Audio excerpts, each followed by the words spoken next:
ఏమి యాక్సిడెంట్ ఎలా జరిగింది? ఎలా అవడం ఏంటి? స్కూటర్ మీద నుంచి పడ్డాను. లేదులే, ఎవరో మోటార్ సైకిల్ మీద వచ్చి కొట్టుంటాడు. ఎవరైనా తెల్ల బట్టలు వేసుకుని వెళుతుంటే బురద కొట్టడం నీ హాబీ. మంచి పని చేశాడు. ఏమే, మనందరం కలిసి అతనికి సన్మానం చేయాలి. బ్రహ్మాండంగా సన్మానం చేయాలి.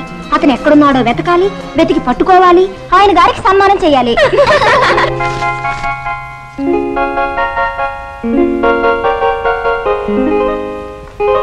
హలో మిస్టర్ చక్రవర్తి, మీరు ఇక్కడ ఉన్నారేంటి? ఇంకెక్కడ ఉండమంటారు? మీ మూలంగా ఉద్యోగం వచ్చిందని చెప్పానా? నాకు పూల బొక్కేకి 15 రూపాయలు ఖర్చు పెట్టానని చెప్పానా మీకు? 15 నిమిషాల్లో నా ఉద్యోగం కాస్త ఊస్టింగ్ అయిపోయింది. I'm very sorry. సారీ ఎందుకులేండి, గౌను వేసుకుని. ఏవే, మోటార్ సైకిల్ మీద వచ్చి డాష్ ఇచ్చిన హీరో ఇతనేనా? అవునండి. Congratulations, congratulations my dear. చెయ్యి వదలండి, నా పేరు చక్రవర్తి. మొత్తానికి చక్రవర్తి అనిపించుకున్నారు. దీనికి ముక్కు నిండా పొగరండి. ఆ పొగరు ఎవరు అనుస్తారా అని చూసాం. పటుక్కుమని మీరు వచ్చి అంచేశారు. యువర్ గ్రేట్ అండి. జనరల్ గా నేను అంతేలేండి. ఆడపిల్లల పొగరడచడానికే నువ్వు పుట్టావురా అని మా నాయనమ్మ చెప్పేదండి. పైగా చూడండి, పంతానికి పంతం, దెబ్బకు దెబ్బ నేను తీయకపోతే నాకు అసలు నిద్రే పట్టదండి. నా పేరు చక్రవర్తి కదండి. జనరల్ గా చక్రవర్తుల లక్షణాలు అంతేనటండి. చక్రవర్తి గారు,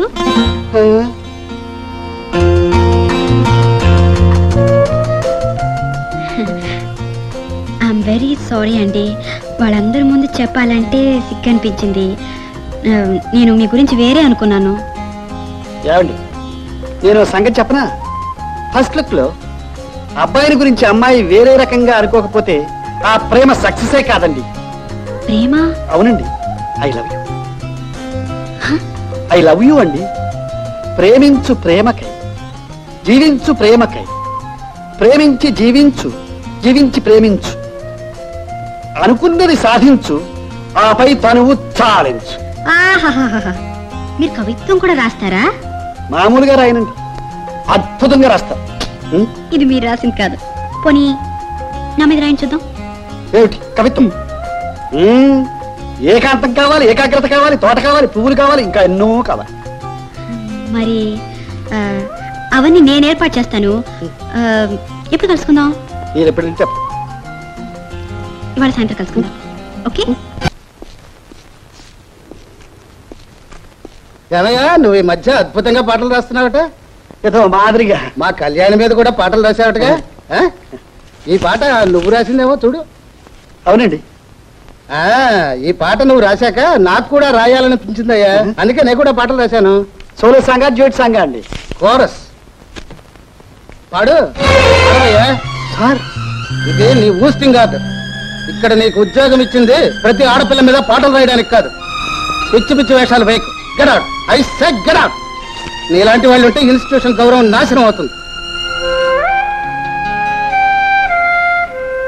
సారీ అండి.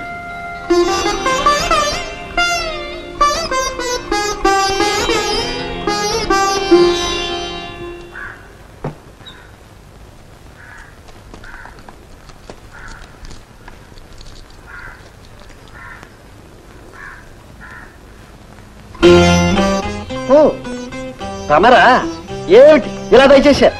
నన్ను ఇక్కడి నుంచి కూడా వెళ్ళగొట్టాలనా? కాదండి, మిమ్మల్ని కలిసి క్షమాపణ చెప్పుకోవడానికి కోసం వచ్చాను. ఈ నాటకాలు నా దగ్గర సాగవు, వెళ్ళిరండి. అది కాదండి, మిమ్మల్ని ఆయన ఉద్యోగం నుంచి తీసేస్తారని తెలిస్తే నేను కంప్లైంట్ ఇచ్చేదాన్ని కాను. ఏదో సరదాగా.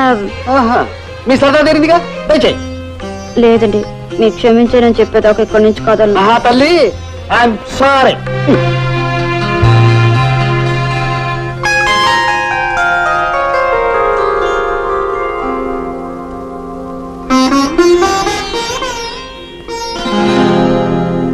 ఏమండి,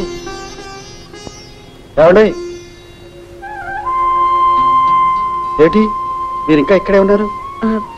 ఏం లేదండి, మీరు క్షమించానని చెప్తే తప్ప ఇక్కడి నుంచి కదలకూడదు అనుకున్నాను. ఓ, అయితే ఇందాక మీరు చెప్పిందంతా నిజమేనన్నమాట. సరే, ఐఎమ్ వెరీ సారీ.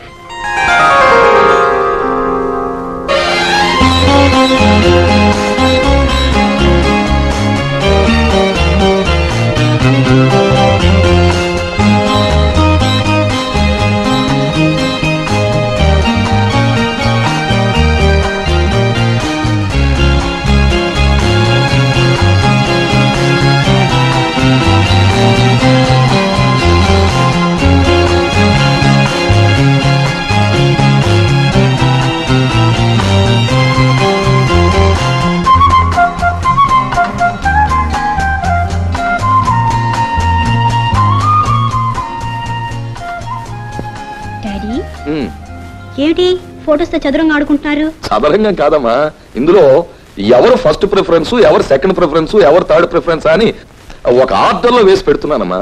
ఈ మొదటి వరుసలో ఉన్న కుర్రాళ్ళంతా ఇంటికి ఒక్కడే కొడుకు, ఈ రెండో వరుసలో ఉన్న కుర్రాళ్ళంతా ఫారెన్ లో చదువుకుంటున్న వాళ్లే, ఈ మూడో వరుసలో ఉన్న వాళ్ళకి అన్నదమ్ములు ఉన్నారు గాని అంతా కోటికి పరిగెత్తిన వాళ్లే. చెప్పు, ఏ వరుసలో ఎవరు నీకు బాగా నచ్చారో చూసి చెప్పు. దేనికి డాడీ? ఎందుకేమిటమ్మా, ఈ ఫోటోల్లో ఏదైనా సరే నాకు ఓకే. నీకేది ఓకే చెప్పు, వెంటనే అతను పిలిపించేస్తాను, ఎదురుగా కూర్చోబెట్టి ఇంటర్వ్యూ చేసేస్తాను, ఆ తర్వాత అన్ని విషయాలు మాట్లాడేస్తాను, ఆ పైన పెళ్లి ఏర్పాట్లు చేసేస్తాను.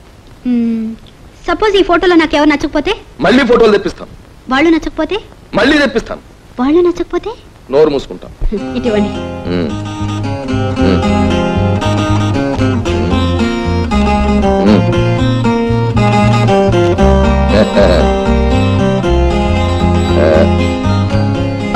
డాడీ ఈ నాకు నచ్చారు.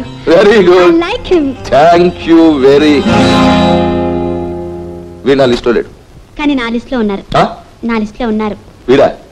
వీడు మన ఇంటర్వ్యూ రావడం కాదు కదా, మన ఆఫీస్ లో క్లర్క్ గా పనిచేయడానికి కూడా అన్నారు. ఊరుకోండి డాడీ, వీటి గురించి మీకేం తెలుసు?